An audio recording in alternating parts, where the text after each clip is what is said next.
Today, you and I are going to go over the best controller settings for Rogue Company on console. I go over this in Xbox terms since that's what I play on, but you can still follow this if you play on PlayStation or if you even have a controller set up to your PC. If you enjoy Rogue Company daily content, be sure to subscribe and hopefully I can become your Rogue tips, guide, and news channel. Now, let's begin. To start off, I've racked up countless hours on Rogue, and on top of that, each of them are on controller. So in my opinion, I have the right to give some pretty credible information on the best settings for a controller, and I'm pretty sure if you follow this guide, you'll think so too. I also want to save you all time. I know you have things to do, rogues to kill, all of that, so I've tried to make this as simple but as jam-packed as possible.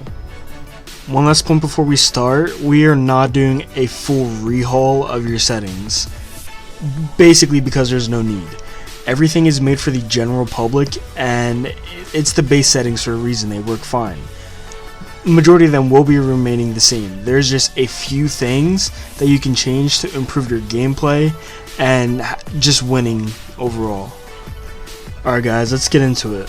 The first thing you're going to want to do is move over to that controls tab in your Rogue Company settings and change that horizontal and vertical controller sensitivity to your liking. You can play around with this by going into the shooting range and just mess around with it until you find what's right with you. Having these too slow or too fast is never good, but this is mainly personal preference, so I can't give you a specific number to change it to. Like I said, just go play around with it, find what's right for you, and stick with it.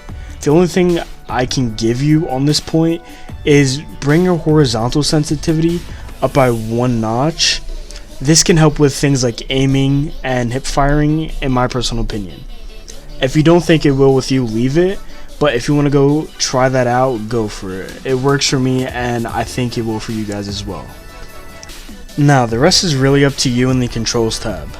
I understand maybe you might want your vibration off or on or your y-axis inverted. Whatever works for you, go ahead and change that now. Now we're going to move over to the bindings, and majority of them make sense. They work on a controller if you just have a standard one. They're perfectly fine. The only one I would consider changing is maybe the melee button to where you like it, because it is a little weird on this game. The right D-pad works perfectly fine for me, that's my go-to. So whatever makes sense for you, go ahead and change it. This concept can be used for any personal changes you make with bindings. If you remap your controller, be sure to make it as simple and accessible as possible. You don't want to place a button to where it's going to be too hard to press it during in-game situations. You don't want to make anything any more difficult for yourself. Next up, you're going to want to head over to that display tab, and in my opinion, this one's a must. You have got to turn off motion blur. All this does is make it harder to see.